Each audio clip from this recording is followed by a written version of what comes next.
Waalaikumsalam warahmatullahi wabarakatuh. Waalaikumsalam warahmatullahi wabarakatuh. Om Swastiastu, Namo Buddhaya, Salam Kebajikan, Shalom, Salve. Kami panitia webinar ini mengucapkan selamat datang. Kita hari ini akan membahas tentang persoalan panas bumi. Dan saya lihat narasumber sudah hadir. Tapi sebelum masuk ke situ, mari kita berdoa lebih dulu agar perjumpaan kita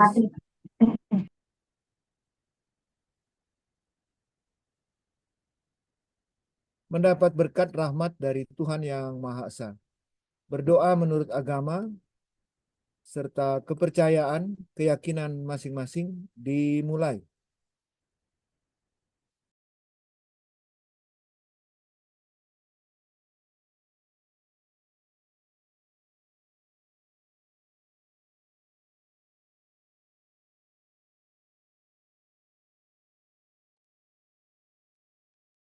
Selesai, kita dengarkan sekarang. Bisa juga sambil mengikuti menyanyikan lagu Indonesia Raya. Untuk itu operator dipersilakan memutar video Indonesia Raya.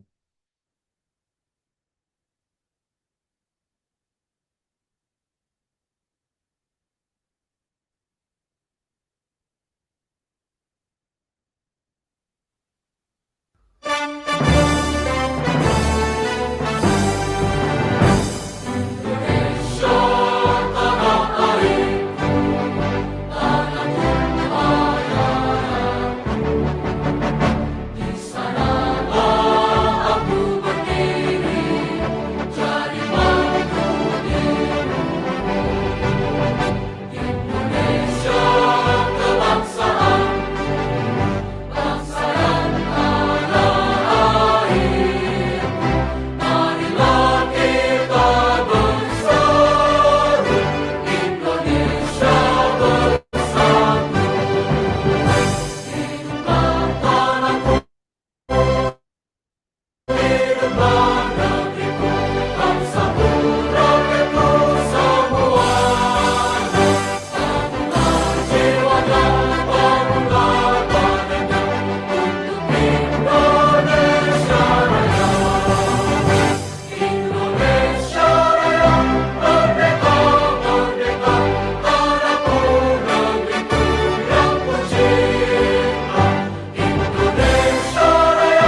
Sekarang akan saya perkenalkan narasumber kita, yaitu Bapak Yudistian Yunis, Presiden Direktur PT Geodipa Energi Persero. Terima kasih Pak atas kesediaannya meluangkan waktu berbagi ilmu, pengetahuan, pengalaman dengan Terima kasih Pak kami Adi. semua. Beliau berpengalaman sekali di bidangnya dan sekarang menjabat sebagai Presiden Direktur sejak tahun 2023. Sebelumnya Direktur Pengembangan Bisnis and Exploration PT Geodipa Energi Persero. Sebelumnya lagi, selama 5 tahun dari tahun 2017 sampai 2022, beliau menjabat Direktur Operasi PT PLN Gas dan Geotermal. Sebelumnya lagi Senior Manager Geothermal Energy PLN Persero. Sebelumnya lagi Exploration and Production Manager PT PLN Geothermal. Sebelumnya Engineering Geologist dari PT PLN Persero. Beliau rupanya seorang geologis ya awalnya. Belajar geologi di Universitas Trisakti Jakarta. Kemudian melanjutkan studi di University of Tenaga Nasional Kuala Lumpur, Malaysia tahun 2006. Dalam bidang engineering management. Organisasi yang beliau ikuti adalah INAGA, Asosiasi Panas Bumi Indonesia, duduk menjabat sebagai Vice Chairman. Juga Indonesia Representative on Forum Member Asia Western Pacific Region Branch of International Geothermal. Kemudian asosiasi, mungkin IGA ini International Geothermal Association, betul Pak ya? Betul Pak Adi. 3 tahun, betul ya. Member of Indonesian Electrical Power Society atau MKI, Masyarakat Ketenagalistrikan Indonesia, juga anggota Ikatan Ahli Geologi Indonesia. Wah, ini Bapak ini dari Mahmah sampai atmosfer ini tahu sekali Pak ya, orang geologi.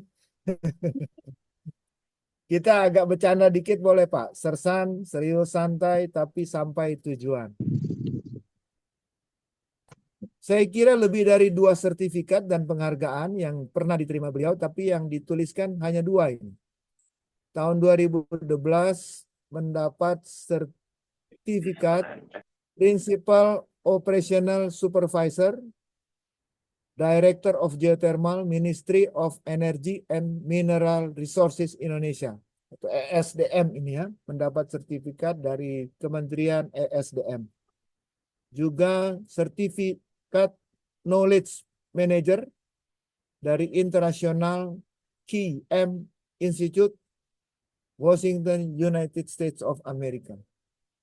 Jadi narasumber kita hari ini bukan orang sembarang ini, ahli geologi dan juga sudah lama berkecimpung di dunia panas bumi. Panelis yang akan membahas paparan dari narasumber, saya lihat sudah ada Bang Amin Raharjo, dosen Fakultas Teknik Universitas Indonesia. Biasanya sudah hadir, tapi belum hadir. Nanti saja kalau sudah hadir, saya kira akan menyusul hadir. Bapak dari PLN dahulu.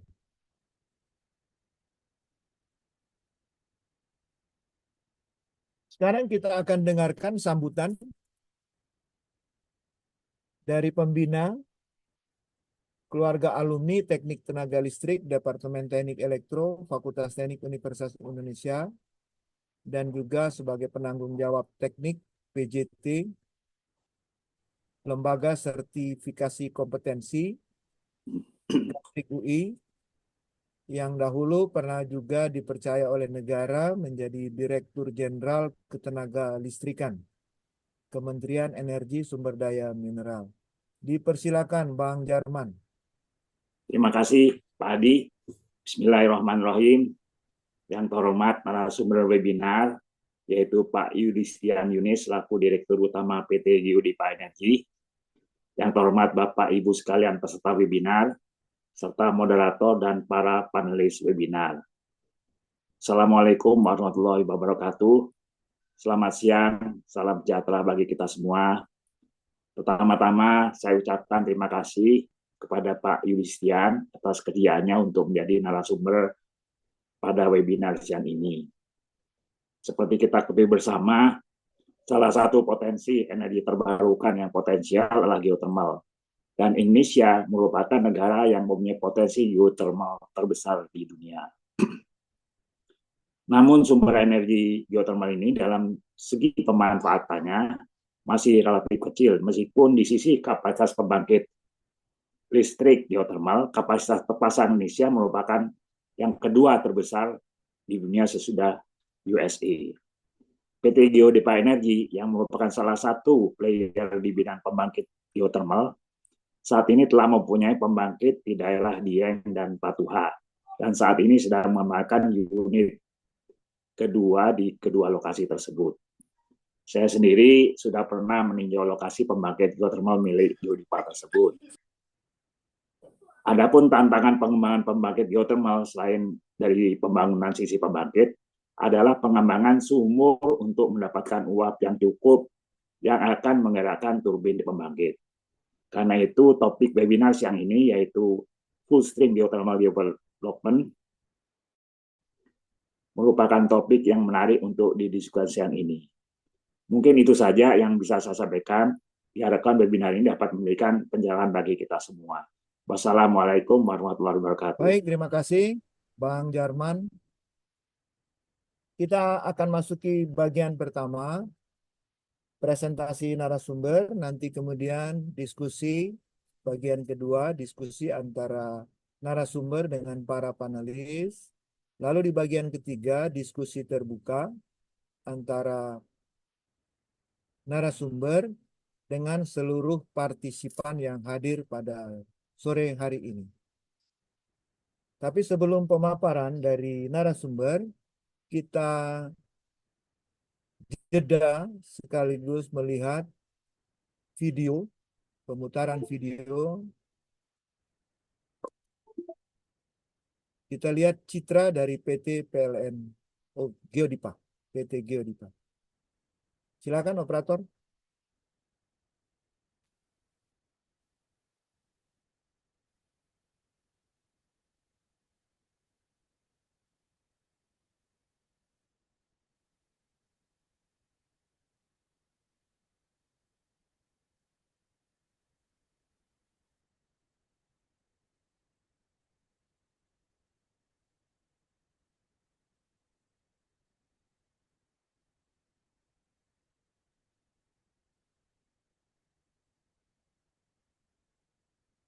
Bagaimana Studio Salemba?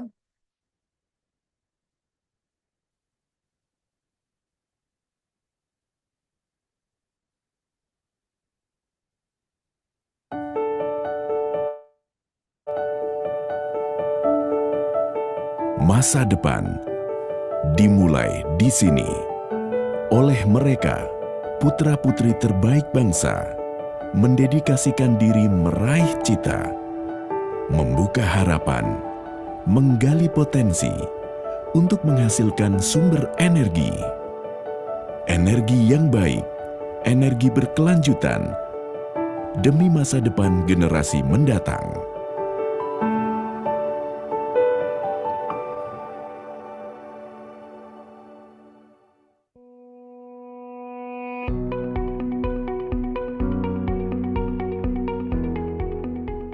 Dengan lebih dari 120 gunung berapi aktif, Indonesia menyimpan 40% cadangan panas bumi di dunia. Panas bumi, energi terbarukan dengan emisi karbon yang rendah, menjadi salah satu solusi dalam menangani krisis iklim dunia. Panas bumi sebagai sumber energi listrik dihasilkan dengan memanfaatkan inti bumi untuk memanaskan embung air serta menghasilkan uap. Uap yang tercipta diekstrasi melalui jaringan pipa dan diarahkan ke pembangkit, di mana energi termal dari uap diubah menjadi energi mekanik dengan memutar turbin. Putaran turbin tersebut yang akhirnya menghasilkan energi listrik. Seperti prinsip pemanasan air dalam ceret, sisa uap air yang telah didinginkan dikondensasi dan berubah menjadi air untuk dimasukkan kembali ke dalam bumi dan kembali dilakukan pemanasan secara alami. Proses inilah yang memastikan pembangkit listrik tenaga panas bumi sebagai pembangkit energi terbarukan yang berkelanjutan. Untuk melestarikan alam, uap yang telah digunakan untuk menggerakkan turbin diarahkan ke kondensor, sehingga uap tersebut terkondensasi menjadi udara. Air ini kemudian didaur ulang menjadi uap lagi secara alami. Geodipa didirikan pada tahun 2002 sebagai perusahaan patungan antara Pertamina dan PLN yang berfokus pada pengelolaan lapangan panas bumi di Dieng, Jawa Tengah dan Patuha, Jawa Barat. Geodipa resmi ditetapkan sebagai BUMN pada tahun 2011 yang pengawasannya berada di bawah Kementerian Keuangan dan PT PLN Persero. Dieng dan Patuha memiliki total potensi energi panas bumi masing-masing 400 MW dan sudah memiliki perjanjian jual beli listrik dengan PLN yang dituangkan dalam bentuk Energy Sales Contract. Geodipa Energi selalu berinovasi dalam setiap pekerjaan dengan memaksimalkan sumber daya manusia serta kemajuan teknologi dan digital. Terbukti dengan Geodipa yang ditunjuk sebagai implementing agency oleh pemerintah dalam eksplorasi di wilayah timur Indonesia yaitu Waisano, Jailolo, Nage, dan Bituang. Ini merupakan bagian dari solusi pemerintah dalam mengurangi risiko investasi panas bumi di Indonesia. Untuk menjadi perusahaan energi panas bumi yang andal dan terpercaya, kami fokus pada keberlanjutan dan pertumbuhan yang cepat dalam mencapai bisnis. Dengan prinsip operational excellence dan total quality management, PT Geodipa Energi Persero menjadi perusahaan yang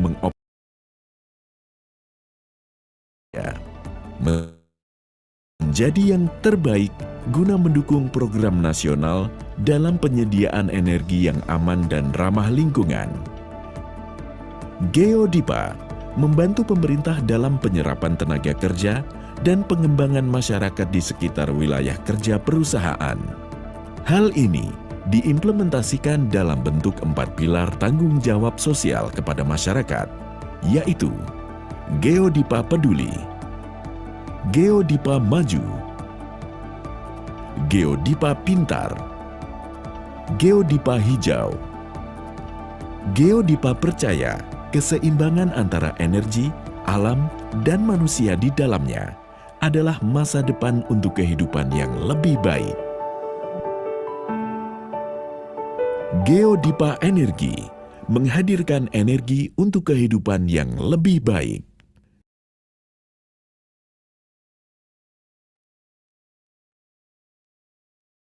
Baik, itulah video singkat, video klip, gambaran umum tentang PT Geodipa. Selamat datang Pak panelis, Pak Sumaryadi.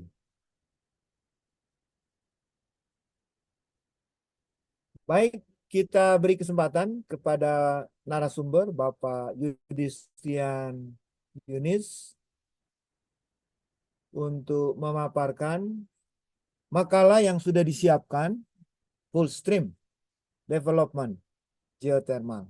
Silakan Pak, waktunya Ya, 45 menit. Boleh Oh, lebih, Pak, untuk Pak Presiden. Bapak Presiden boleh lebih waktunya. Oh ya, selamat datang juga Pak Joko Abumanan, panelis kita ini. Silakan Pak baik, Yunis. baik. Terima kasih Pak Adi, Bapak-bapak, Ibu sekalian. Bismillahirrahmanirrahim. Assalamualaikum warahmatullahi wabarakatuh. Eh, Alhamdulillah, puji syukur kehadirat Allah Subhanahu wa Ta'ala. Hari ini saya diberikan kesempatan yang luar biasa oleh Gatrik UI untuk dapat hadir sebagai narasumber. Mohon izin Pak Adi, sebelum mulai panjang, suara saya terdengar baik ya Pak ya? Jelas Pak, jelas. Oke, Alhamdulillah. Baik, penghargaan yang setinggi-tingginya saya sampaikan kepada Gatrik UI dalam memberikan kesempatan kepada kami Pak untuk sebagai narasumber. Saya cukup surprise hari ini diminta oleh Pak Wing mengingat kesibukan lain Pak Direktur Panas Bumi sehingga saya dimajukan 1 minggu. Alhamdulillah seluruh persiapan sebetulnya sudah ada, kami tinggal mengemas saja dan akhirnya hari ini kita ketemu sama-sama. Yang terhormat para panelis, Pak Jarman Srimo, selamat ketemu lagi Pak senior saya Pak Joko Abumanan, Pak Amin Raharjo dan Pak Sumaryadi. Senang sekali Pak bisa jumpa dengan bapak-bapak sekalian, tokoh-tokoh Gatrik nih di Indonesia. Saya diberikan judul oleh Gatrik UI untuk menyampaikan tentang full steam geothermal development atau kita bicara soal geothermal. Saya juga izin menyapa para peserta webinar yang terhormat dan kami banggakan yang saya tidak dapat sebutkan satu persatu. Mudah-mudahan materi dan bahan yang kami sampaikan ini bisa menambah cakrawala atau informasi tentang panas bumi. Dari video yang tadi di depan, Pak, Bapak Ibu sekalian, itu gambaran tentang PT Geodipa Energi. Yang menarik karena kita topiknya dalam sebulan ke depan ini tentang renewable energy, ternyata saya coba pilah-pilah nih Pak Jarman. Kalau di Kementerian SDM itu seluruh dirjen itu punya BUMN ya Pak. Di Gatrik itu BUMN-nya pasti PLN. Migas itu Pertamina BUMN-nya. Minerba banyak sekali, Main ID itu ada. Nah, EBTKI ini cuma satu Pak punya BUMN-nya cuma di geothermal Pak. Nggak ada yang renewable energy BUMN gitu kita belum punya. Dan Alhamdulillah Geodipa sudah ditetapkan 2011 menjadi salah satu BUMN yang berbasiskan renewable energy dengan spesifik sekali dan di urusan geothermal. Jadi EBTKI jadi punya juga Pak jadinya BUMN-nya. Nah, menariknya posisi geothermal hari ini cukup mengemuka setelah pelantikan Presiden Pak Prabowo Subianto. Beliau berulang kali di berbagai kesempatan menjelaskan tentang swasembada energi dan menyebutkan geothermal sebagai salah satu andalan untuk menuju swasembada energi, dan ini memang sama dengan semangat kita yang dari awal ingin mencapai ketahanan energi. Dan memang geothermal, hydro itu adalah salah satu andalan untuk ketahanan energi karena kedua energi primer atau pembangkit tadi tidak ada sangkut pautnya dengan global ekonomi terhadap komoditas energi primernya. Dia tidak terpengaruh dengan harga minyak, dia tidak terpengaruh dengan harga batu bara. Sehingga kalau ini dikembangkan dengan baik di Indonesia, insya Allah ini jadi swasembada dan ketahanan. Geothermal memang menjadi salah satu andalan karena kita pahami Indonesia berada di volcanic ring of fire atau volcanic ring, sehingga mata kita sama-sama melihat berarti sumber panas kita sangat-sangat banyak di Indonesia.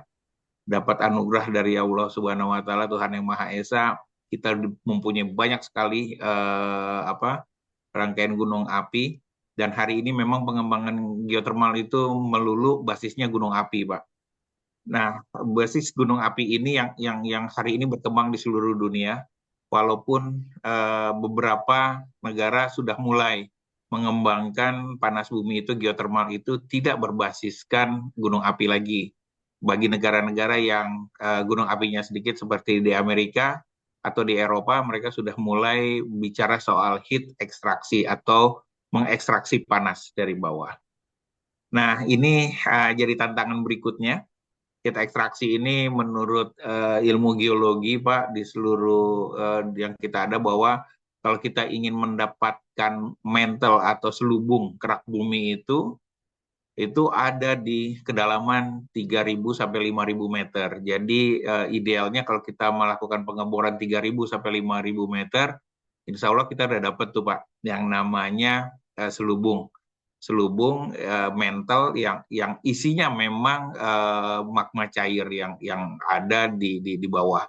Dan itu sangat sumber panas yang luar biasa, sehingga seluruh dunia hari ini melihat heat extraction adalah salah satu harapan ke depan jika fosil ini memang depleted dan sudah habis. Nah, ini membuat seluruh dunia hari ini memfokuskan bagaimana geotermal itu bisa berkembang. Di kita, karena kita dekat dengan gunung api, otomatis kedalaman mantle atau magma itu jauh lebih dekat, karena banyak gunung apinya, jadi itu. Namun sains yang yang mendukung untuk mendapatkan panas bumi ini, mengambil uap dari panas bumi ini tantangannya juga luar biasa. Hari ini kalau kita bagi, Pak, di panas bumi itu ada sisi upstream, sisi midstream, atau sisi downstream juga ada, yaitu sisi lapangan steam field-nya dan sisi pembangkitnya. Ternyata di sistem mencari resource panas bumi itu juga masih sangat-sangat terbatas kita hari ini. Sehingga masih diperlukan penelitian saintifik, eksplorasi yang perlu ditambah, sehingga tingkat keberhasilan untuk mendapatkan resource panas bumi itu jadi lebih tinggi, Pak.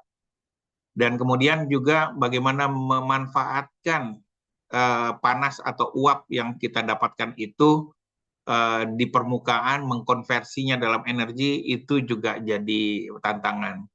Kalau kita lihat kesamaan dengan PLTU, itu sama-sama menghasilkan uap, bedanya pusat panasnya kita generate dengan membakar batu bara, sedangkan ini hanya mendapatkan panas dari dalam selubung bumi, sehingga ide konversi energi kurang lebih sama, namun perkembangan mechanical electrical untuk geotermal juga ternyata masih terbatas. Di PLTU sudah banyak generasi konversi energinya, sampai hari ini malah sudah masuk ke dalam supercritical. Di panas bumi kita masih bicara soal flash system, double flash, terus sekarang mulai berkembang yang namanya binary, ORC, segala macam, dalam rangka bagaimana kita dapat mengekstraksi panas bumi ini jauh lebih baik. Nah, ternyata apa yang diharapkan oleh Bapak Presiden itu termasuk dalam menuju Indonesia emas, yaitu berketahanan energi, air, dan kemandirian pangan. Dan ini menjadi bagi kami sebagai salah satu BUMN, ini perlu, Pak, bagi kami untuk memberikan semacam benchmarking atau semacam referensi bagi pemerintah tentang bagaimana panas bumi ini dapat dimanfaatkan dan diandalkan, termasuk di dalamnya bagaimana menyusun komponen biaya dan teknologi yang diterapkan agar hasilnya dapat dimanfaatkan langsung untuk kebutuhan masyarakat. Kebanyakan kebutuhannya adalah membuat menjadikan dia jadi listrik. Dan listrik hari ini kita ketahui dengan baik bahwa ini masih mengikuti aturan pemerintah terkait dengan tarif dan lain sebagainya. Ini jadi challenging. Bedanya kita dengan pembangkit-pembangkit yang lain, kalau pembangkit yang lain jual beli ke PLN masih dipisahkan, yang energi primernya tidak disertakan, tapi hanya lebih ke konversi energinya saja yang diserahkan ke swasta. Sementara panas bumi dia mengalami juga, memikul juga risiko-risiko dalam mendapatkan energi primer. Nah, ini cukup menarik sehingga total project di geothermal itu memang perlu penanganan yang sangat-sangat baik. Nah, ada beberapa yang karakteristik panas bumi ini tadi dari sisi konversi dia cukup handal untuk diharapkan menjadi baseload. Tapi sebetulnya peluang untuk dia menjadi load follower juga terbuka. Karena tentang bagaimana kita mengelola uap, bisa membuka tutup katup atau valve yang ada di sumur, itu juga jadi kata kunci. Apakah panas bumi nanti berkembang teknologinya bisa menjadi load follower, atau even dia mau menjadi picker. Ini masih terbuka peluangnya, dan menurut kami ini jadi salah satu harapan. Tapi hari ini kita terima dulu bahwa geothermal itu hanya sebagai base loader. Nah, ini juga land and carbon footprint-nya dibandingkan dengan pembangkit renewable yang lain memang sangat cukup rendah. Konservasi hutan sebagai recharge area itu sangat dibutuhkan. Ini isunya isu kelingkungan juga sebetulnya. Ada berbagai macam tuduhan bahwa dia mengurangi ruang hidup, padahal kita sangat mengandalkan hutan untuk sebagai recharge dari sistem panas bumi yang menjaga sustainability dari resource itu sendiri. Nah, dalam pengembangan panas bumi ternyata partisipasi pemberdayaan masyarakat lokal itu jadi kata kunci yang penting. Nah, Indonesia hari ini di berbagai publikasi yang diterbitkan oleh Kementerian SDM, khususnya Badan Geologi, mengatakan bahwa potensi kita 23 gigawatt, itu betul adanya, Pak. Tapi ini 23 kita masih lihat sebagai bentuk pengembangan konversi energinya baru terbatas, Pak.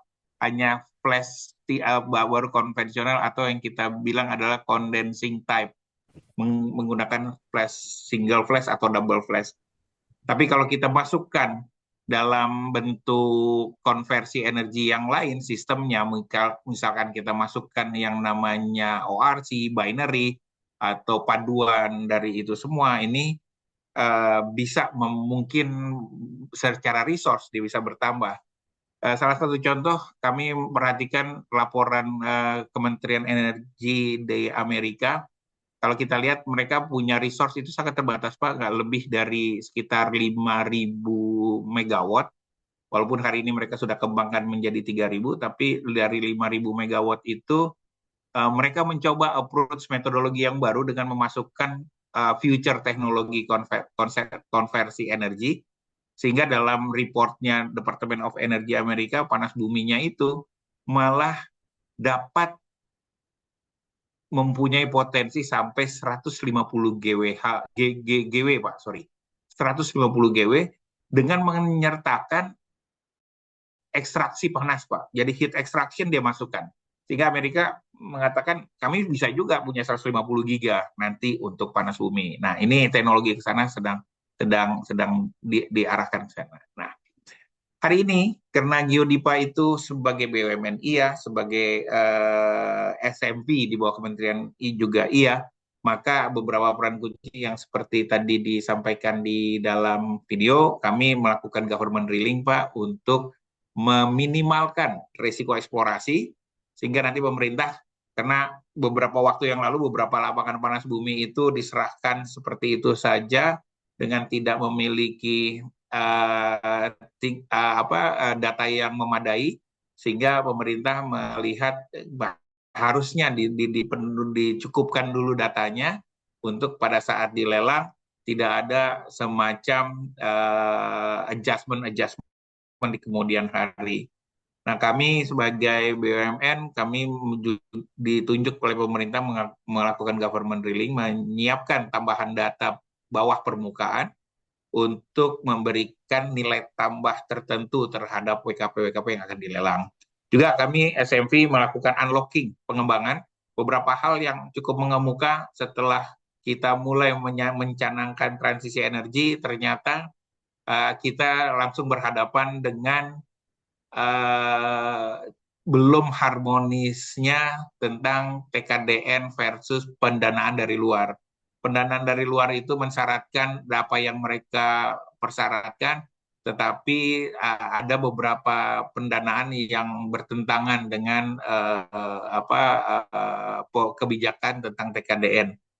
Alhamdulillah kami Geodipa mencoba mengusung itu, kami datang ke Dirjen Ketenagalistrikan, ke EBTKE, dan ke Perindustrian, serta ke Menko Marves pada saat itu, dan alhamdulillah di pertengahan tahun lalu sektor memegang peranan penting untuk menentukan policy TKDN terhadap energi transisi ini, dan akhirnya ini ter-unlock jadinya soal TKDN, dan Geodipa akhirnya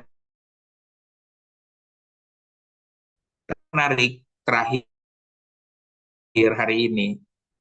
Ternyata dalam pengembangan panas bumi itu kita nggak dapat cuman air panas atau uap saja. Ternyata ada juga mineral-mineral ikutan yang juga nilainya cukup baik. Yang kami lihat hari ini sedang kami pelajari, dan kami terus berkoordinasi dengan EBTKE tentang bagaimana pemanfaatan mineral ikutan ini. Next, silakan Mas Aris. Berikutnya adalah kami ingin sampaikan roadmap kita yang hari ini kita sudah punya target energy mix sampai 2038. Ini tadi yang saya sampaikan tentang geothermal country top 10 US. Hari ini installnya 3.900, tapi resource-nya nggak sebanyak kita. Kita masih 2.400 sekian yang terinstall. Tapi insya Allah di beberapa tahun yang akan datang, Geodipa 2 kali 5 dan 1 di Patuha. Next. Selanjutnya adalah dilematis bagaimana kita mengembangkan panas bumi. Hari ini tantangan sosial, tantangan environment, stigma negatif yang disematkan ke panas bumi itu juga tidak kurang-kurang. Kami masih terus memastikan bahwa panas bumi masih bisa mempertanggungjawabkan soal environment.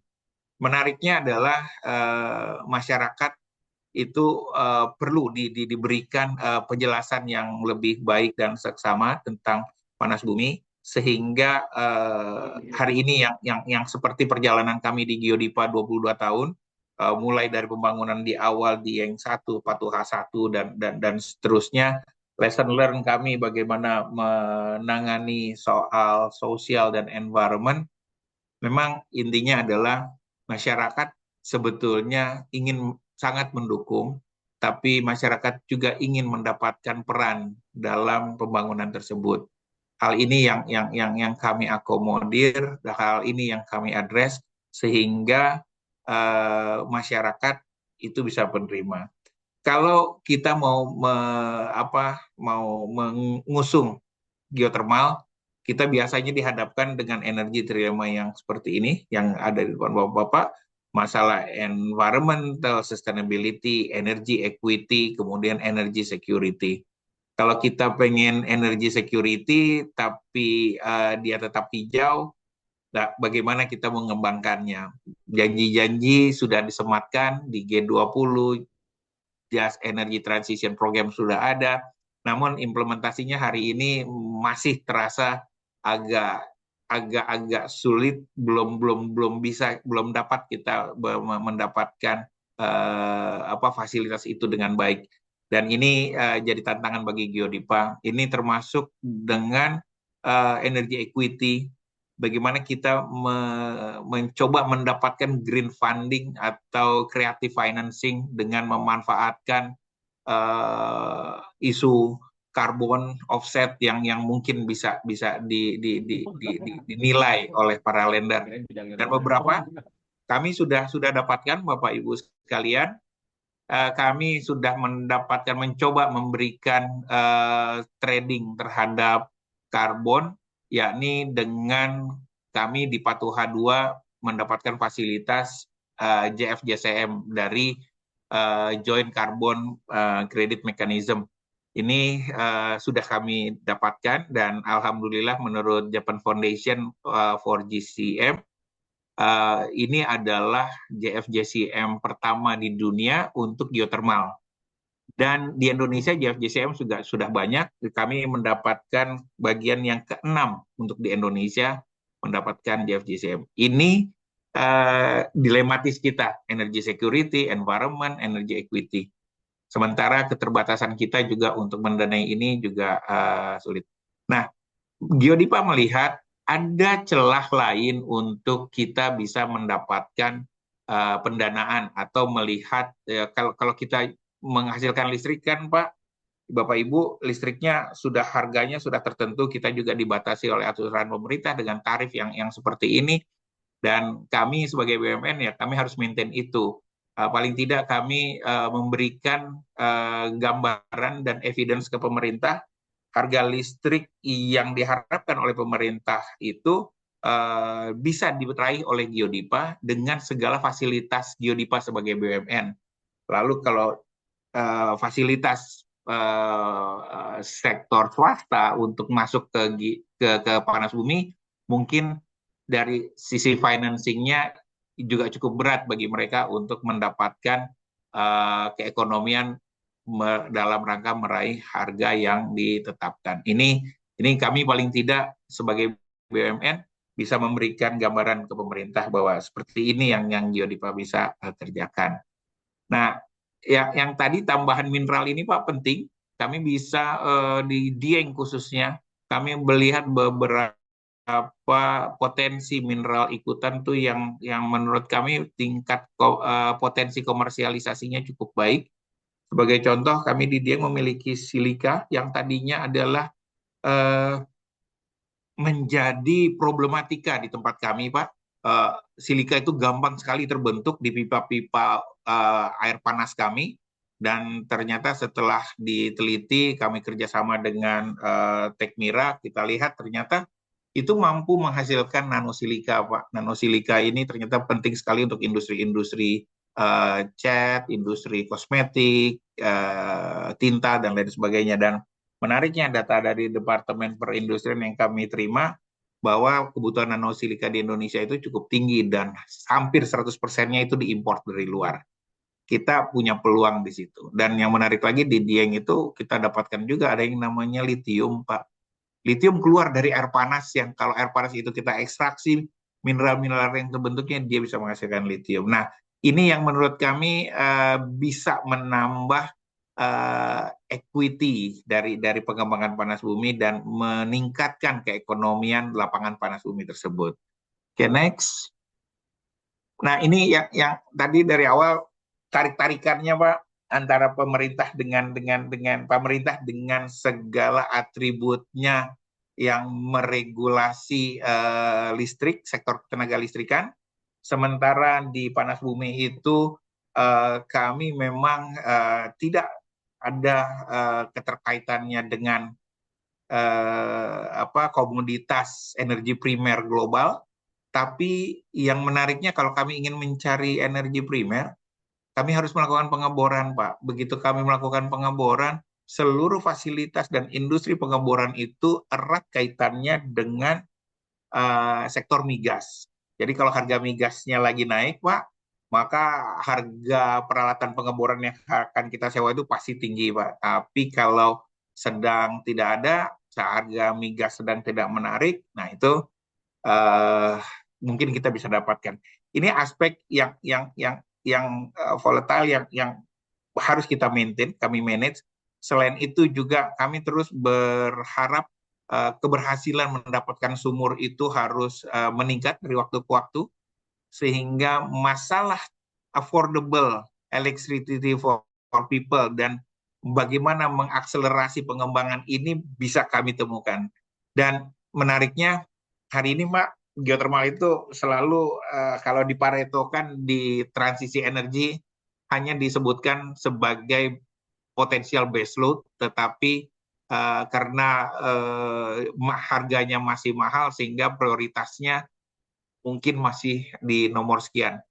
Namun kami di Geodipa, kami terus berupaya untuk menekan harga pengeboran, menekan bagaimana harga-harga pembangkit, karena tadi konversi energinya more or less mirip dengan steam power plant atau PLTU.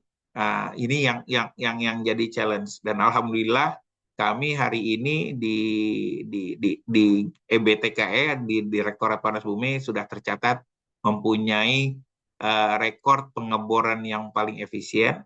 Dan insya Allah Pak, kami juga dalam masa ini kontrak yang kami tanda tangani kemarin untuk EPC Patuhan 2 sepertinya menjadi kontrak EPC yang terbaik hari ini. Ini upaya kami supaya naik kelas Pak, jadi minat bagi pemerintah untuk tetap mendorong geothermal, sehingga dalam transisi energi geothermal itu naik prioritasnya. Next.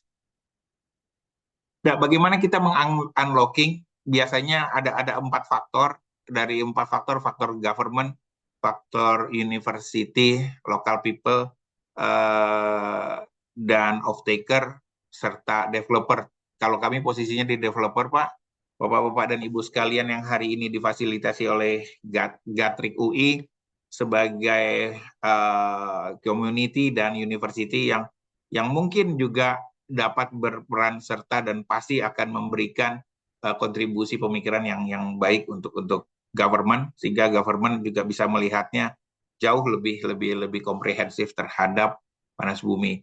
Nah, kami di Geodipa di posisi developer dan manufaktur dan secara kontraktor, kami mendorong Pak, sekarang kita tuh udah 44 tahun lebih Pak di panas bumi Indonesia, sejak kita punya PLTP Kamojang yang pertama sampai hari ini kita lihat perkembangan manufaktur pembangkit itu sangat-sangat terbatas, dan kita akhirnya hari ini terjebak dengan skala pengembangan yang sudah terbentuk seolah-olah kayaknya itu fabrikan Pak. Kita di mana-mana kalau Bapak Ibu perhatikan pengembangan panas bumi itu naiknya 55 megawatt, 55 megawatt, 10 seperti itu Pak, dan 20 itu semacam kayaknya kita sudah masuk trap sizing-nya seperti itu.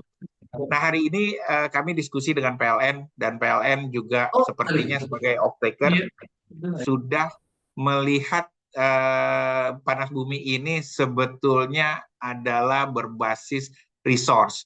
Jadi agar pengembang itu bisa mendapatkan revenue segera, maka sekarang terbuka peluang bagi PLN di PLN terhadap implementasi ESG atau PPA, bahwa berapa yang developer ingin kembangkan bisa segera masuk di PPA. Jadi kalau hari ini kalau kami bisa 20, ya kami masuk 20 ke PLN. PLN membuka peluang itu, sehingga tidak harus kami mencapai 55 dulu ya, 20 dulu ya, 10 dulu, enggak, berapa yang ada kita bisa generate langsung. Ini salah satu yang dari off-take sudah terbuka. Yang dari kami developer, kami meminta beberapa manufaktur turbin untuk mulai melakukan inovasi-inovasi, dan ternyata banyak Pak inovasinya. Hari ini mungkin kalau di beberapa negara yang baru mulai industri turbin sudah mulai. Kemarin kami jumpa dari beberapa negara yang ada di India, di Cina, yang mereka juga sudah masuk ke geothermal kurang lebih 10 tahun. Mereka bilang kalau kita mau dapatkan berbasiskan demand, berbasiskan resource, berapa yang dapat, kami bersedia untuk mendukung itu, dan sepertinya akan memberikan yang pricing yang cukup atraktif nantinya. Next. Tujuannya adalah faster development, lower risk capex OPEX, dan secondary revenue, Pak. Secondary revenue tadi dari hal-hal yang lain selain jadi listrik, Pak. Oke, next. Silakan. Nah, hari ini kita yang bilang full scale development geothermal, yang paling tengah, Pak, yang paling center itu kita ngomong masih power. Tapi ternyata kami masih punya peluang REC dan carbon credit. Walaupun di beberapa kejadian, beberapa event, ini terjadi dispute dengan off-taker. Namun kami mencoba mengklarifikasi ke PLN bahwa masalah REC dan carbon credit ini sepanjang di PPA tidak diatur, maka silakan pengembang bisa memanfaatkan, dan bagi Geodipa ini jadi peluang selanjutnya.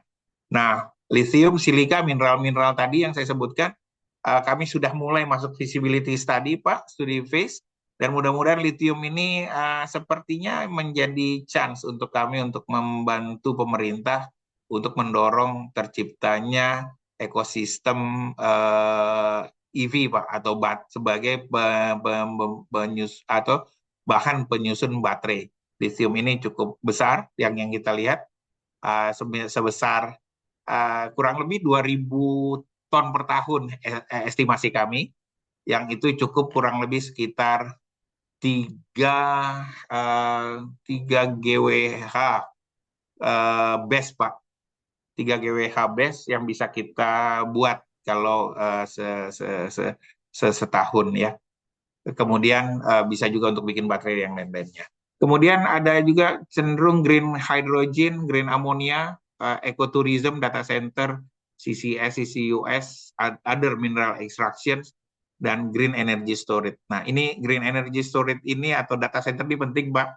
Kalau nanti terjadi misalkan kehandalan, kita kan bicara business continuity plan, kalau grid ada terjadi problem, nah kalau geothermal itu karena ngambil energi primernya dari dalam bumi, maka data center masih tetap bisa beroperasi walaupun grid dalam kondisi off. Nah, ini menarik data center, paling tidak jika terjadi hal-hal yang cukup katastrofik, mudah-mudahan data center di geothermal itu masih bisa berlangsung, dan ini menjadi salah satu peluang bagi Geodipa.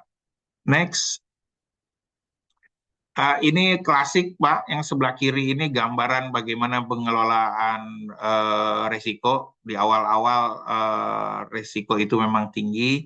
Nah, kami ingin selalu menurunkan resiko-resiko itu ke bawah sebaik mungkin, Pak, dengan memajukan cara menentukan target-target pengeboran, meningkatkan produktivitas pengeboran. Kita harus punya ahli-ahli pengeboran yang memadai, sehingga bagaimana kita menyusun program pengeboran itu jadi baik. Dan alhamdulillah kami di Geodipa hari ini sudah bisa membukukan di catatannya Direktur Panas Bumi sebagai melakukan pengeboran yang paling efisien sejauh ini. Nah, di downstream nanti kita juga akan berupaya, Pak, untuk menambah kemungkinan mulai, jadi kita tidak melulu hanya steamnya saja, kita akan bicarakan dan kita akan manfaatkan air panas atau brine, di mana air panas masih punya entalpi. Dengan memanfaatkan heat exchanger, diharapkan kita bisa mendapatkan tambahan energi, dan mudah-mudahan ini bisa menurunkan risiko dan meningkatkan atraktiveness-nya panas bumi ke depan. Next. Hari ini Geodipa 1,2 giga yang kita kelola Pak, resource-nya. Insya Allah dalam 10 tahun ke depan 1 giga kami akan coba deliver ke pemerintah untuk masuk dari 4 lapangan panas bumi yang Geodipa miliki dan 2 government concession atau tugas eksplorasi. Hari ini Mbak masih 120 Bapak Ibu sekalian, ada dari 3 power plant, Dieng satu unit, Patuha 1 unit masing-masing 55, dan kami juga ada tambahan small scale 10 megawatt. Ini small scale yang berikutnya Pak, setelah PLN punya small scale 4 kali 2,5 dan 1 kali 2,5 yang ada di Ulumbu Mataloko, ini ada small scale yang berikutnya yang kita miliki di Indonesia. Kemudian yang hari ini di Geodipa sedang dilakukan FS dan eksplorasi itu ada 485. Alhamdulillah kami secara korporasi masuk dalam AAA, ya mirip dengan ratingnya BUMN kebanyakan Mbak. Segmen hour kami 21,5 juta tahun, dan alhamdulillah kami berharap selalu menjaga HSE kami untuk segala operasi kami tetap aman dan environment tetap terjaga. Tadi sudah sampaikan 95,5 itu milik Kementerian Keuangan dan 5% ada di PLN. Next, silakan. Ini lapangan-lapangan PLN, lapangan-lapangan geothermal yang ada dimiliki Geodipa. Jadi tadi Pak Adi udah sampaikan, geo itu geothermalnya Pak. Dipa itu sebetulnya abbreviation atau kependekan dari Dieng Patuha. Jadi Geodipa Energy itu ya singkatannya dari Dieng Patuha, dan kami sekarang dapat Candi Umbul di Kabupaten Semarang dan Arjuna Welirang di di Jawa Timur dekat Malang, Mojokerto. Yang di atas yang abu-abu itu government exploration drilling Pak, atau government drilling. Kami ditugaskan untuk menambah data sebelum pemerintah melelangkan itu. Next. Nah ini kurang lebih Pak kalau dilihat full geothermal utilization, ini di Dieng Pak, spesifik contoh Dieng. Jadi hari ini bisa Bapak bayangkan kami itu di separator yang kami pisahkan antara uap dan panas itu, uapnya kami masukkan ke pembangkit itu yang sekarang kami generate listrik, tapi di sisi air panasnya kita punya potensi Pak 1.800 ton per hour air panas dengan temperatur 190 derajat Celcius. Nah, rencana kita Pak, hari ini pilot plan kami sudah dapat dukungan dari EDB untuk silika, dan kami selipkan di sana juga ada untuk lithium. Kami mencoba di temperatur tinggi, mungkinkah kita mengekstraksi silika? Karena silika itu terbentuk biasanya di ujung, Pak. Di ujung kalau kami nggak ekstraksi, itu dari 190 sampai ke 80 itu muncul dia, Pak, di pipa-pipa kami dan menyumbat. Hari ini kami lagi coba untuk supaya kami ekstrak, dan kemudian kami juga bisa mengekstrak lithiumnya sampai 2.000 ton per annum atau silikat 8.000. Ini peluang Pak, Bapak Ibu sekalian, untuk menambah tambahan revenue sehingga keekonomian pemanfaatan lapangan panas buminya jadi jauh lebih baik. Ini mirip di Iceland atau di Jepang mungkin enggak ya Pak. Di Iceland yang contoh bagusnya, karena satu lapangan panas bumi itu dia bisa pakai untuk pembangkitan panas bumi, untuk listrik, untuk district heating, pemanas, ya alhamdulillah dia daerahnya daerah dingin, makanya dia diberikan sama Tuhan panas bumi yang banyak, sehingga untuk pemanas ruangan dia nggak perlu listrik, dia langsung pakai air panas yang ada. Dan sisanya Pak, kalau sudah di 80 derajat Celcius ke bawah, itu mereka manfaatkan untuk dryer, atau even yang terakhir mereka bikin untuk tourism. Nah ini jadi model juga bagi kami Pak. Menariknya, Dieng ini ada di dataran tinggi di 2.600 meter di atas permukaan laut. Temperatur kita di Dieng itu berkisar kalau siang sekitar 16 sampai 20, kalau malam itu bisa turun di bawah 10, dan pada musim-musim tertentu di bulan Agustus di puncak musim panas itu justru itu puncak dinginnya di Dieng, kadang-kadang sampai ada lapisan es tipis di beberapa, dan kami lihat itu jadi peluang untuk kami memanfaatkan direct use sebagai tambahan untuk menjadi penghangat. Hari ini tourism atau wisata di Dieng itu kalau pemanasnya dia pakai gas, Pak. Jadi kalau kami coba dari air panas kami, ya mudah-mudahan ini bisa kita gantikan, karena di banyak di negara di Eropa pemanfaatan air panas sebagai district heating sudah banyak, dan Geodipa mendapat blessing di Dieng itu, ini possible untuk kita lakukan. Tapi emang agak sulit, nggak seluruh lapangan panas bumi itu bisa punya lengkap seperti Dieng. Oke, dan ini artinya kita ambil semua nih Pak. Kalau di hidro itu ada cascading, di geothermal juga kita cascade.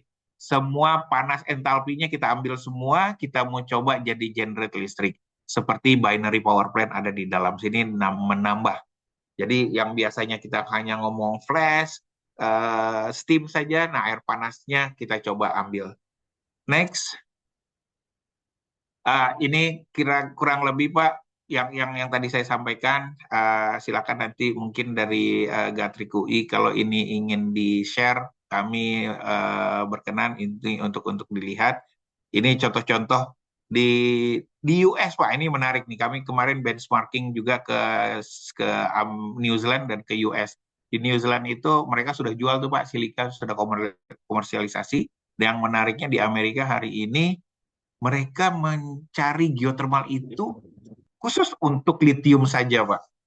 Jadi di Salton Sea itu hari ini mereka mau proyeksi geothermal itu tidak untuk listrik, tapi untuk memproduksi 25.000 ton lithium karbonat yang bisa diproduksi dari lapangan panas bumi itu. Karena lapangan panas buminya full air, Pak, nggak full uap. Kalau kita kan punya full uap di Darajat dan kombinasi air dan uap seperti di Salak dan di Dieng. Salak dan Dieng itu kombinasi uap dan air panasnya ada. Next. Ini masalah gimana mineral ikutan. Kita lihat silika, lithium jadi tier tertinggi untuk kita coba manfaatkan, Pak. Kami masih koordinasi sama Dirjen EBTKE dan Direktur Panas Bumi tentang pemanfaatan ini. Kami melihatnya ini mirip, Pak, dengan kita memanfaatkan di migas ya, Pak. Migas itu awalnya cuma minyak dan gas aja, ternyata kita punya kondensat, kita punya residu, kita punya dan lain-lain sebagainya. Dan kami berharap ini juga memberikan kontribusi yang cukup untuk meningkatkan keekonomian pemanfaatan lapangan panas bumi yang ada di kita. Sementara yang low tier, booster pupuk. Nah, ini menarik, Pak. Ternyata kalau dulu kita belajar daerah yang paling banyak, paling subur untuk agro itu adalah di sekitar gunung api. Tapi biasanya kalau gunung apinya udah meletus kan, Pak, sudah cukup berapa lama Bapak dan Ibu, dan akhirnya baru subur. Tapi kami membuat penelitian dengan UGM, ternyata air panas yang keluar dari sumur-sumur kami itu sudah mengandung unsur-unsur yang memperkaya unsur hara di tanah tersebut, Pak. Jadi kita nggak perlu nunggu gunung meletus, kita bisa ambil harian. Dan kami dengan UGM sudah memiliki IP atau paten tentang pemanfaatan air panas ini jadi pupuk. Ini pupuk booster kategorinya, dan kami sekarang masih uji coba dengan Pemda, dengan UGM, dan beberapa petani di sekitar Dieng. Cukup mengembirakan dan cukup promising, Pak, ke depan. Untuk ya mungkin nanti kami ikut juga bisa partisipasi dalam rencana pemerintah untuk ketahanan pangan dengan memberikan pupuk booster ini. Itu kurang lebih. Lanjut, next. Ini silika yang tadi saya coba jelaskan, bentuknya seperti ini, nanosilika, nano silika tadi sebelah kiri, Pak. Itu pipa kami itu keisi dengan silika. Akhirnya kami coba endapkan di saluran terbuka di tengah. Nah, ini yang coba kami atasi. Gitu juga di pemanfaatannya bisa untuk coating, rubber, pulp paper, dan lain sebagainya. Next, silakan Mas Aris. Hidrogen walaupun masih diskusinya masih panjang, tapi kami diskusi dengan BRIN, dengan beberapa dan juga Bu Dirjen, bahwa kita tetap meletakkan hidrogen menjadi salah satu potensial, karena green hydrogen ini juga cukup promising ke depan sambil kita menunggu tingkat kematangan bagaimana proses hidrolisa itu bisa dilakukan dan mencapai keekonomian yang tertentu. Next. Itu saja mungkin Pak Adi, Bapak Ibu sekalian, panelis, beberapa gambaran panas bumi, mudah-mudahan dapat menambah tambahan perbincangan kita tentang panas bumi dan peran panas bumi untuk menjadi bagian transisi energi di Indonesia mencapai net zero emission di 2060. Saya akhiri sementara Pak Adi dan saya kembalikan ke Bapak. Silakan Pak. Baik sekali Pak Yudistian Yunis, Presiden Direktur PT Geodipa. Rupanya itu akronim ya dari Iya, Dieng Pak. Patuha. Dieng Patuha. Terima kasih Pak, bahannya sangat lengkap. Ini bahan-bahan seperti bikinan general memang ini, jenderal geothermal ini. Kita masuki bagian kedua sekarang. Diskusi antara narasumber dengan panelis. Saya dahulukan Bapak Amin Raharjo, akademisi Fakultas Teknik Universitas Indonesia. Silakan Bang Amin, dekat-dekat ke mikrofon ya Bang. Belum. Terima kasih. Assalamualaikum warahmatullahi wabarakatuh. Kedengeran nggak suara saya? Lumayan. Waalaikumsalam. Kedengaran Pak Amin. Kedengeran. Oke. Terima kasih Pak Yudistian atas penjelasannya. Jadi mungkin ada beberapa hal yang ingin saya sampaikan. Saya maklum lah dengan background sebagai gatrik, orang gatrik. Ini saya mencermati bahwa untuk pembangkit listrik panas bumi ini ada beberapa tantangan yang menurut catatan saya. Yang pertama adalah biaya awal investasi itu relatif mungkin tinggi Pak ya. Tadi Bapak sudah sampaikan ya, artinya pendanaannya seperti apa. Itu yang pertama. Yang kedua permasalahan regulasi. Nah ini apalagi sistem perpolitikan kita tiap 5 tahun sekali ganti, ya ganti pimpinan, ganti kebijakan. Itu yang kedua. Yang ketiga adalah resistansi dari masyarakat setempat lokal Pak. Ini sebagai contoh mungkin yang di Bali itu Pak. Iya, Pak, betul. Ya, sampai di Bali ya itu sebagai contoh. Terus yang keempat adalah tadi dampak lingkungan. Tadi Bapak sudah sampaikan memang PLTP bersih. Kemudian ada material ikutannya. Apakah dalam proses nanti konversi pembangkit listrik itu ada polusinya nggak, ada polutannya nggak dan sebagainya. Atau limbahnya enggak, terus kemudian diapain, terus dimanain. Terus kemudian masalah SDM Pak yang berkompeten, apakah sudah cukup tersedia, itu tantangan yang kelima. Yang keenam kemampuan teknologi Pak untuk peralatan pemasok ya pembangkit listrik tenaga panas bumi ini, apalagi terkait dengan TKDN, itu gimana ya aturannya. Kemudian yang ketujuh mungkin masalah K3 Pak. Orang khawatir masalah keselamatan, masalah K3. Ya. Terus yang ke-8 masalah lokasi Pak. Lokasi panas bumi ini jauh dari pusat beban. Jadi mungkin nanti biaya transmisi yang tinggi dan sebagainya. Ya. Nah, tapi pernah webinar pertama dengan Pak Chandra itu ada teknologi yang terbaru dari untuk panas bumi. Ya yang skala kecil yang laut dangkal sumur dangkal, artinya sumur dangkal ya, apakah itu sudah dicermati oleh Geodipa dan sebagainya untuk dipakai ya dan sebagainya. Nah dari beberapa tantangan itu, nah Geodipa ini bagaimana mengatasinya Pak, tantangan itu dari tadi berapa itu. Terus yang kedua, berapa biaya BPP daripada pembangkit listrik dengan korelasinya dengan teknologi yang dipakai Pak. Nah sekarang katakanlah di Dieng sama Patuha berapa, kalau dengan teknologi yang dipakai berapa jauh sih BPP itu bisa naik turun ya.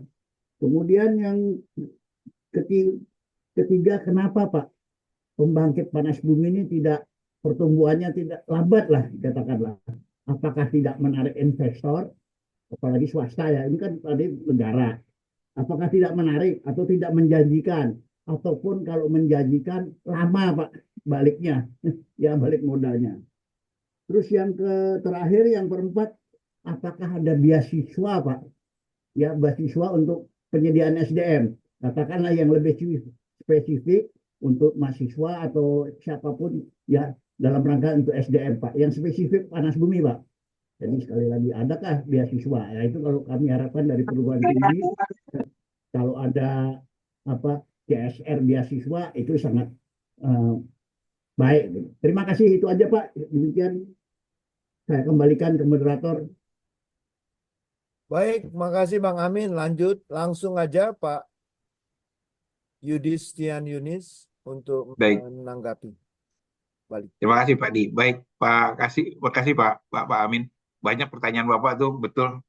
Pertama masalah regulasi yang silih berganti ya Pak. Tapi ya apapun silih berganti, ya kita kan terus harus jalan terus ya Pak. Kita akan sesuaikan. Pasti itu ada insight-insight tertentu lah yang masuk ke sana. Dan di kami Geodipa, kami jadi BUMN sebagai SMV Pak juga memberikan masukan ke pemerintah langsung Pak ke EBTK, ke Kementerian SDM atau Kementerian Keuangan terkait dengan kebijakan fiskal dan lain sebagainya, itu jadi tugas utama kami juga Pak. Yang tadi Bapak tanyakan soal TKDN, yes, TKDN itu salah satu bottlenecking Pak di awal. Bapak coba bayangkan kita ingin mengembangkan satu panas bumi, tapi kita ini menariknya waktu TKDN itu seperti ini Pak bunyinya. Kita punya pendanaannya menyarankan bahwa semua equal treatment, tidak ada yang harus diinikan. Nah, kebijakan pemerintah pada saat itu masih meminta di dalam dokumen lelang dan di dalam perjanjian itu disebutkan clear tentang keutamaan memanfaatkan TKDN. Nah, ini bertentangan dengan loan agreement kita dan panduan pengadaan yang ada di lender. Nah, ini cukup makan waktu nih Pak Amin. Kami menjelaskan ini, padahal kami dapat pendanaan waktu itu juga jaminan pemerintah kan Pak. Ini jaminan pemerintah kita dapat, tapi kita terbentur dengan regulasi ini. Lender tidak bisa menerima pengkhususan, lender pengen equal treatment, tetapi kita punya intensi untuk mengembangkan industri dalam negeri, tapi kita juga butuh pendanaan. Nah, dilematis ini cukup panjang, 2 tahun kami coba berikan masukan ke pemerintah, baik itu ke Kementerian SDM, ke Kementerian Keuangan, ke Kementerian Perindustrian, dan alhasil dari serangkaian pembahasan dari level tingkat eselon 2, eselon 1 sampai di level menteri, ini akhirnya berhasil Pak merumuskan bahwa masalah TKDN itu yang tadinya untuk pembangkit ketenaga listrikan diatur oleh perindustrian, akhirnya yang mengatur adalah sektor, yakni Kementerian SDM dalam hal ini khusus untuk energi terbarukan di bawah Dirjen EBTKE, untuk pembangkit-pembangkit yang lain masih tetap di Dirjen Ketenaga Listrikan. Nah, ini akhirnya disinkron, diharmonisasi Pak, dan itu bisa selesai. Itu ngambil waktu 2 tahun Pak Amin. Jadi kami di Geodipa waktu itu udah selesai ngebor, sumurnya udah ada, uapnya udah ada, tapi kita mau mulai EPC nggak bisa-bisa Pak, nggak selesai-selesai. Kalau ya kita kan juga, karena itu urusannya kalau nggak kita selesaikan masalah harmonisasinya, kalau kami terus aja Pak, itu kami langsung dikategorikan tidak mentaati aturan Kepmen itu. Nah, itu kan agak riskan bagi kami. Nah, alhamdulillah 2 tahun. Itu policy risk yang kita harus hadapi Pak. Dan bagi kami ya untungnya karena kami BUMN dan SMV, ya itu masih bisa diinikan. Nah, hal yang lain Bapak tadi bilang soal berapa sih biaya ya Pak. Pak, kalau biaya konversi energi uap harganya segitu-segitu aja Pak. Sama Pak, berkisar di antara 3 sampai 4,5 sen Pak. Biasanya konversi energi di situ-situ aja, sehingga yang menarik kan energi primernya Pak. Kalau kita batu bara, energi primernya kan nggak ada dipikul sama IPP. Yang mikul kan di PLN. Yang dua hal yang dipikul oleh PLN sebagai off-taker itu adalah eh, apa namanya, resiko kurs dan resiko pasar. Nah, kalau ini panas bumi nggak ada resiko pasar, Pak, nggak ada resiko kurs. Kalau kita dapat uapnya, alhamdulillah bisa kita manfaatkan. Tapi komponen yang menarik adalah waktu kita melakukan pengeboran, Pak. Pengeboran itu masih punya irisan dengan sektor migas yang dia komoditas. Seluruh itunya kalau harga minyaknya naik, maka seluruh kegiatan migas pada hari itu pasti akan mahal. Nah, kalau kami pakai pengeborannya ya kami terimbas mahal itu. Nah, itu kadang-kadang yang membuat pengembang panas bumi itu wait and see terus tuh Pak untuk lihat kapan kita dapat harga peralatan pengeboran yang cukup ekonomis. Nah, mungkin ini juga jadi peluang apakah kita perlu membuat satu fasilitas sehingga si pengembang panas bumi itu dipastikan mendapatkan harga pengeboran atau alat pengeboran itu dengan fix gitu misalnya Pak. Tapi pemerintah menerapkan masalah produktivitas dan non productivity selama pengeboran itu coba dihitung. Misalkan target satu sumur 2.500, pemerintah bisa absorb kalau di antara sekitar sekian hari pengeboran gitu misalnya Pak. Karena kan hitungannya pengeboran itu harian tuh Pak. Sekian hari. Nah, habis itu kalau lebih dari itu berarti inefisiensi ya silakan telan sendiri, jangan dikasih ke pemerintah atau jangan dikasih ke harga listrik misalnya kayak gitu. Itu bisa Pak. Nah, ini yang sebetulnya yang apa Pak yang jadi variabel tuh itu. Variabel yang kedua adalah orang kalau mengebor panas bumi itu Pak kan masih ada sukses ratio Pak. Saya waktu sama Pak Joko Abupanan kita kalau job kadang Pak Yudis gimana ngeyakinin ngebor panas bumi itu bisa dapat, kita ngebor air aja kadang nggak dapat, kata Pak Joko waktu itu. Saya bilang iya Pak betul. Nah, geoscience atau metodologi untuk eksplorasi ini yang sekarang kami dengan beberapa perguruan tinggi terkemuka termasuk di UI juga Pak Profesor Yunus Daud itu salah satu yang juga kerjasama dengan Geodipa. Bagaimana kita meningkatkan geoscience kita, pemahaman kita terhadap resource di bawah ini untuk meningkatkan keberhasilan kita ngebor, Pak. Dan ngebor itu kita bisa langsung dapat uap.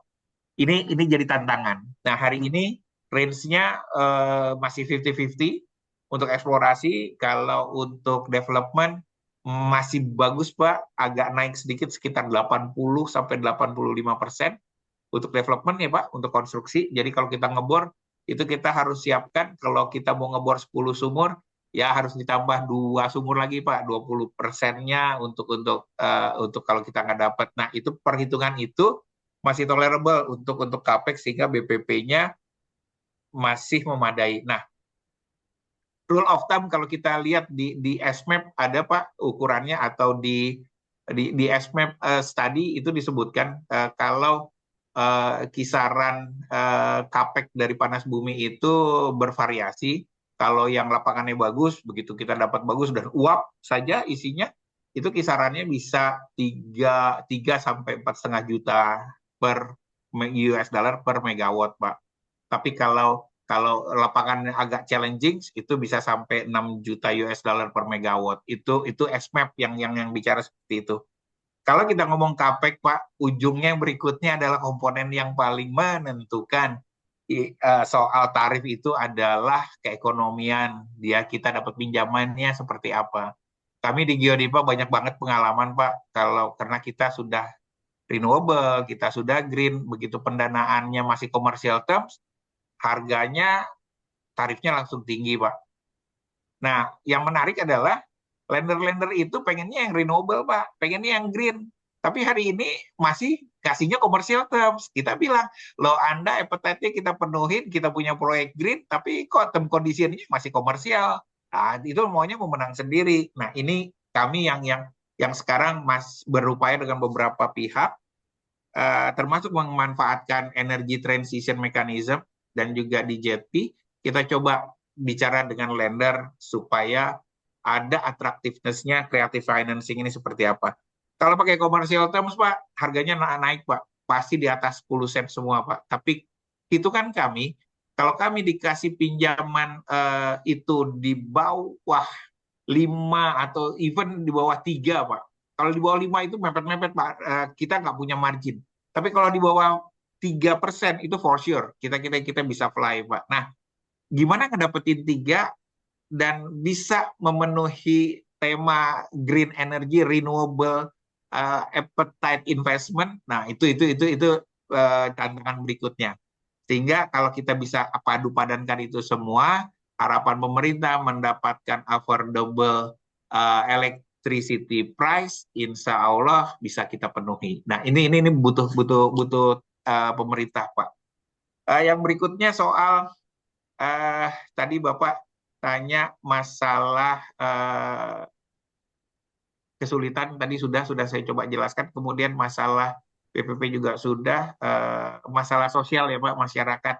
Nah, ini menarik Pak. Kami mencoba mendalami apa sih yang dibutuhkan oleh masyarakat.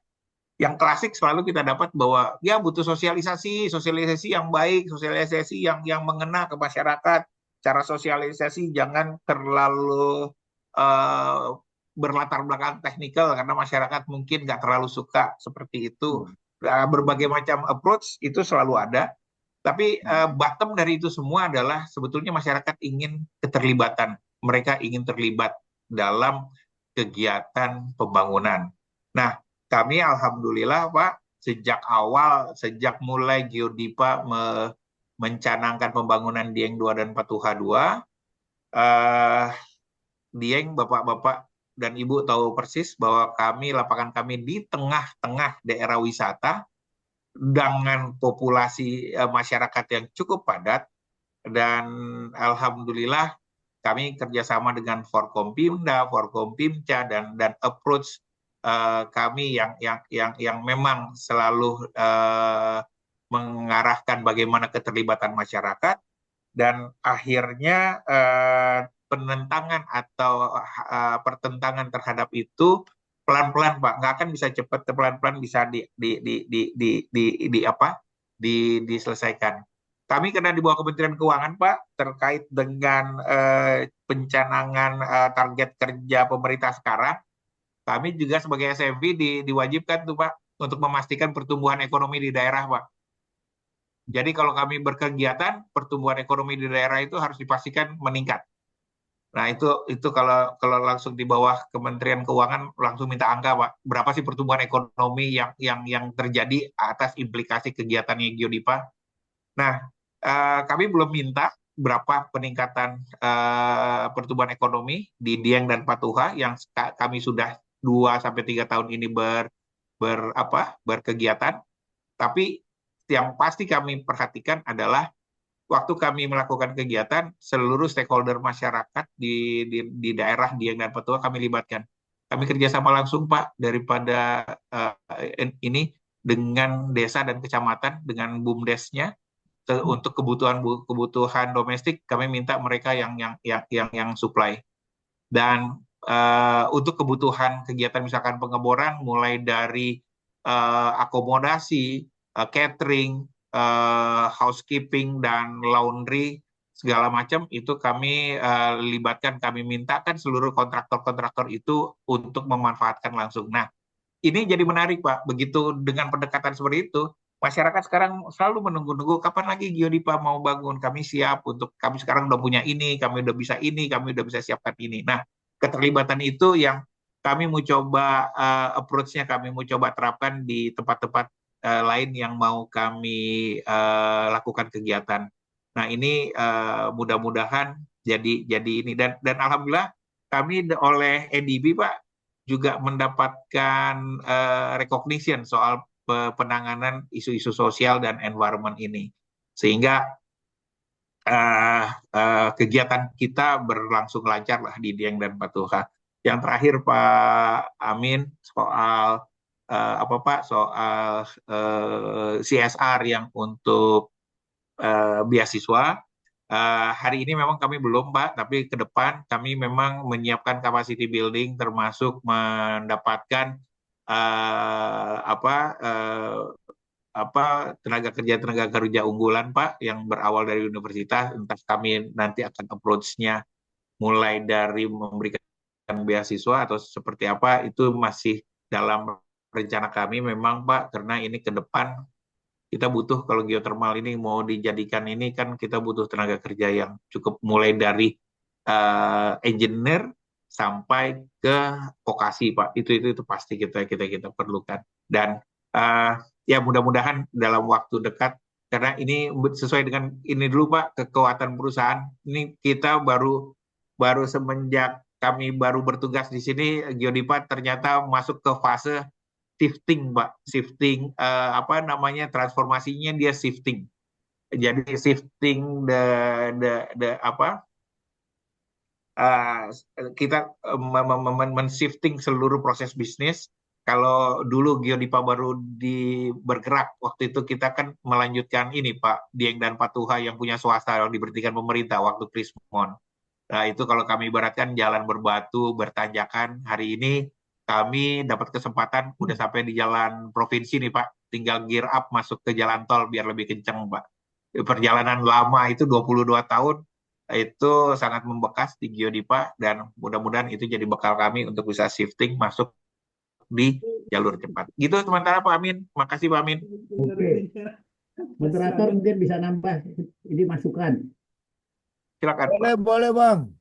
Boleh. Ya, gini Pak Distian. Jadi saya masukin tadi masalah sosialisasi ya. Jadi memang benar, jangan terlalu teknis kalau ke masyarakat. Nah, saya usulkan gini Pak, ya coba melibatkan yang pertama tokoh masyarakat, kedua tokoh agama Pak, tokoh agama, terus aparat yang terkait Pak. Kadang-kadang biar satu visi, satu terminologi gitu. Ya, Iya, Pak. tokoh agama itu maksudnya gini, Pak, bahwa karunia Allah, bahwa kita di Ring of Fire itu adalah nikmat, gitu lah. Nikmat, Ternyata betul, Pak. nikmat itu harus kita gali, kita manfaatkan sebaik mungkin untuk kemaslahatan umat kita. Kira-kira Siap. gitu aja, Pak. Siap, makasih banyak, Pak Amin. Assalamualaikum Masukannya, Pak. warahmatullahi wabarakatuh. Jadi perhatian. Terima kasih, Pak Amin. Baik, kita persilakan panelis kedua, Pak Sumaryadi. Setelah itu baru Pak Joko. Baik, makasih. Pak Yudis, apa kabar? Baik, Pak Sumaryadi. Nah, luar biasa nih. Di- Tambah ganteng aja Bapak ini. Ah? Jadi, tadi saya mencatat ya Pak ya, menarik juga nih paparannya. Ada tantangannya di Geodipa tuh apa namanya, geothermal rata-rata ya. Ada Ya. 6 kok salah ya. Yang pertama teknologi, ya. Kendala teknologi. Salah satunya adalah mungkin penurunan ini ya Pak ya, penurunan efisiensi karena reservoirnya turun, temperaturnya turun ya. Ini kan salah satu gejala yang alami di geothermal. Lalu yang kedua yaitu masalah infrastruktur tadi, karena apa namanya padat dengan modal. Tadi Bapak contohkan ngebor aja belum tentu keluar, belum tentu ada itunya kan, belum tentu ada panasnya. Terus masalah ekonomi tadi saya singgung, masalah financingnya. Kemudian lingkungan. Nah, kalau lingkungan justru ini apa namanya menjadi beyond KWH malah Pak. Jadi lingkungan tadi malah silikanya bisa jadi potensi. Litium, ada satu lagi karbon kredit kan lumayan ini. Nah ini. Iya, betul, Pak. Nah gitu ya. Kemudian tadi yang keenam kalau nggak salah regulasi. Nah pertanyaan saya ada 3 Pak ya, tapi 2 dulu deh, 2 dulu.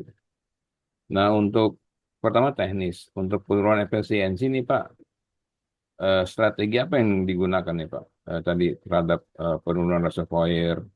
Dan kalau nggak salah, almarhum dulu pernah diskusi sama saya, dapat pendanaan dari ADB lumayan besar ya, kalau nggak Ya, salah ya. betul.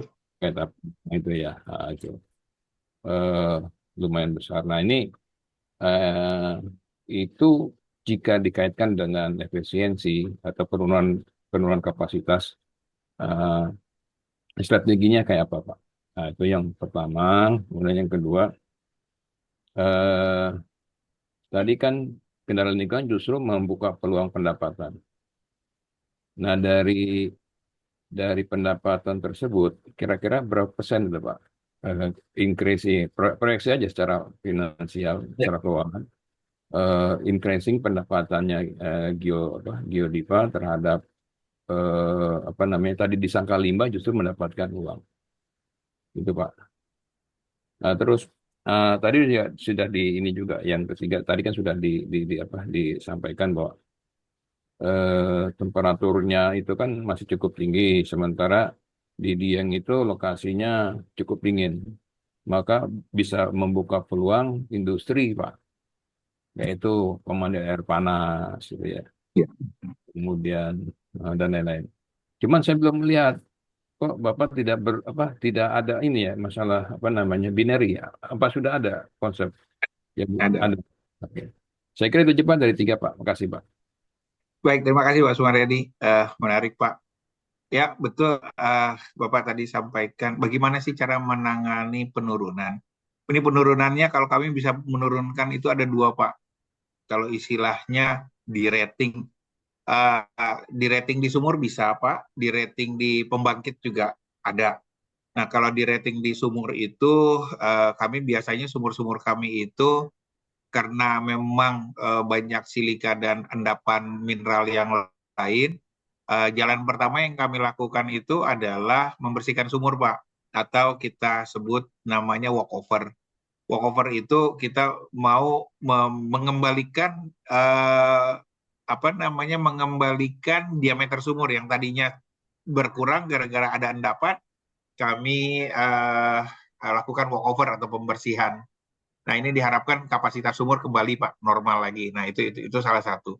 Kalau memang reservoirnya jelek, hari ini juga teman-teman ada sesama Panas Bumi juga melakukan semacam walkover tapi menggunakan chemical, Pak. Jadi kadang-kadang sumbatan-sumbatan di rongga-rongga batuan itu yang tertutup akibat terbentuknya mineral itu dengan menggunakan chemical tertentu yang kami injek ke dalamnya diharapkan bisa merontokkan mineral-mineral atau endapan-endapan yang menutupi rongga sehingga uapnya bisa keluar kembali. Ini salah satu walkover yang rigless dan parik dan walkover yang pakai rig. Itu upaya pertama Pak kalau mengembalikan sumur. Nah, upaya yang berikutnya kalau itu tidak melakukan proses manuver sumur Pak. Sumur satu mungkin di-stopkan dulu, disirahkan, kita pakai sumur yang lain biar mungkin sumur itu karena sudah overuse, sudah terlalu dingin, mungkin kita tunggu dulu dia sampai heating up beberapa lama, kita coba lagi. Itu cara kedua Pak. Cara ketiga berikutnya ya kita ngubur sumur baru, biasanya gitu. Itu urutan-urutan bagaimana kami mencoba mempertahankan pasokan uap atau resource kami. Kami kan udah janji Pak di PLN satu unit itu 30 tahun Pak operasi. Nah, kalau nggak itu kan berarti kami nggak memenuhi komitmen 30 tahun. Ini jadi tantangan sebetulnya bagi pengembang panas bumi. Itu di sisi dari resource atau upstream, di sisi downstreamnya ya pembangkit gitu normal Pak. Kadang-kadang kita mengalami korosif karena kita banyak di daerah belerang ya Pak. Terus kita penurunan daya mampu secara natural pembangkit. Nah ini Geodipa hari ini sudah menerapkan yang namanya enterprise asset management. Kami juga meminta bantuan dan kerjasama dengan PLN. PLN kami anggap sebagai pengelola pembangkit yang paling handal. Indonesia Power dan PJB atau Nusantara Power itu sudah punya banyak mesin learning bagaimana mengelola pembangkit agar menunda di rating. Nah, ini kami juga terapkan manajemen operation dan manajemen maintenance agar agar kecepatan di rating itu bisa kita kelola dengan baik dan mempertahankan aset semaksimal mungkin. Itu Pak soal di rating tadi. Nah, soal yang berikutnya, benar yang kata Bapak, betul almarhum sampaikan, kita kan dapat dari ADB nih Pak, ya baik memang Pak ininya, dan kami so far dengan ADB cukup walaupun marginal, tapi bagi Geodipa itu tantangan Pak pertama Pak. Mungkin Bapak-Bapak dan Ibu mengikuti perkembangan Geodipa. Geodipa itu sejak kita mulai mau mengembangkan Patuha 1, kami mendapatkan problematika hukum, dan itu menyulitkan kami Geodipa untuk mengembangkan lapangan-lapangan berikutnya. Tapi alhamdulillah bank lokal membantu kami, dan akhirnya kami bisa selamat menyelesaikan Patuha 1 dengan pembiayaan dari bank BUMN Pak. Ini menarik, berarti Geodipa mungkin yang pernah punya pengalaman Pak untuk dengan menggunakan bank BUMN untuk membangun. Dan untuk ADB itu benar perjuangan berat juga. Ya, almarhum Pak Iqbal yang dari Teknik Elektro UI juga pada saat menjadi Direktur Keuangan juga mencoba bagaimana meyakinkan ADB, dan akhirnya kita bisa fly hari ini, kita bisa lanjutkan Dieng 2 dan Patuha 2. Itu Pak yang kita lihat, dan hari ini karena kami sudah mendemonstrasikan bagaimana kita memanaging proyek, kita mengelola keuangan dalam proyek, dan hari ini sudah mulai banyak Pak berdatangan mencoba menawarkan pendanaan ke kami, ya. Itu berkah bagi kami, karena kami juga hari ini kami lagi menunggu nih Pak dengan melakukan pelaksanaan ESG yang hari ini masih mengemuka di mana-mana, frameworknya orang minta bilang ESG. Dan kami merasa ESG itu sudah kami demonstrasikan, dan hari ini kami susun ESG framework di Geodipa, karena itu juga salah satu basis kalau ingin mengakses pendanaan ya Pak. Insya Allah Februari besok rating keluar, mudah-mudahan angkanya atau ratingnya memungkinkan kami untuk bisa mendapatkan pendanaan dan cukup atraktif Pak bagi pendana berikutnya. Yang ketiga tadi mohon izin Pak Sumaryadi, soal apa tadi yang ketiga Pak? Yang terakhir? Beyond KWH Pak, sama itu. Beyond KWH. Iya. Beyond KWH tadi Pak, betul, binary kami manfaatkan Pak, 180 derajat sampai 80 derajat itu menurut kami cukup untuk memanfaatkan tambahan, dan PLN alhamdulillah sebagai off-taker terbuka Pak. Kalau kami punya tambahan silakan masuk, mau masukin dari meter yang mana silakan. Itu bagi kami jadi menarik nih Pak, karena sumur panas bumi itu kan tersebar Pak, scattered di sekeliling Dieng. Nah, kami dengan beberapa ahli transmisi dan sistem, kami mencoba apakah kita memungkinkan dari multi source pembangkit ke multimeter, sehingga kita diperjanjikan oleh PLN punya 8 meter, kena 8 unit. Nah, kita bisa kelola setiap meter itu boleh di-dispatch dari tempat-tempat sumur-sumur yang mana aja yang kami punya. Nah, ini menarik karena kehandalan bisa terpenuhi, dan penjualan kami memenuhi janji juga bisa. Itu peluang Pak. Jadi binary jadi masuk ke dalam list kami. Termasuk yang tourism tadi Bapak highlight. Tourism itu kami sedang menyusun master plan Pak, sebetulnya di Dieng, memanfaatkan tourism itu air panas dan lain sebagainya. Kami sudah menyusun semacam geothermal master plan development di Dieng.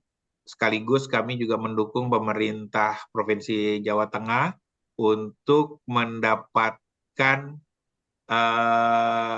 predikat geopark di Dieng Pak. Nah, geopark di Dieng itu basisnya adalah geopark geothermal. Dan menariknya ternyata UNESCO di tahun 65 udah menyatakan bahwa Dieng itu merupakan geopark dengan potensi pemanfaatan pemanfaatan energi geotermal. Nah, ini mendorong pemerintah Provinsi Jawa Tengah untuk bisa mendapatkan geobak, dan Geodipa ikut serta Pak mengambil peran yang tadi Pak mengambil segmen di ekoturism.